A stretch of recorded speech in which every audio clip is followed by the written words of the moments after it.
नीचे अपने पंजों दोनों को खोल के रख लीजिए और अंगूठे को अंगूठे के साथ मिला लीजिए। लंबा इनहेल करें और लंबा एक्सहेल करें। अब राइट लेग को भी सीधा करें, लेफ्ट को भी। हम दोनों लेग रेस करेंगे। जो दो नहीं कर सकता एक एक भी कर सकता है।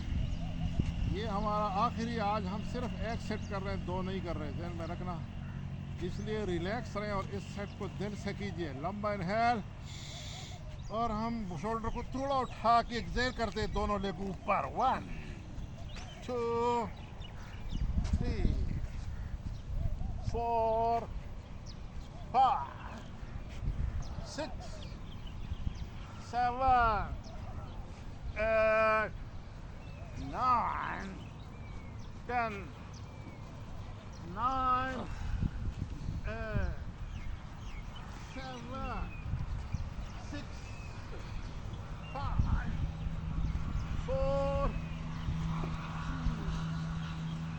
2 1 और 0 पे दोनों लेग खोल और हिप ऊपर, ये इसका एंटी पोज है। पोज है इसलिए इसको जरूर करने लीजिए। लेग रेजिंग का एंटी डार्ट पोज है। और आहिस्ता आहिस्ता हिप नीचे, दाएं बाजू को दाएं तरफ फैलाया, बाएं को बाएं तरफ फैलाया, राइट लेग को ऊपर उठा के लेफ्ट नी के ऊपर रखा।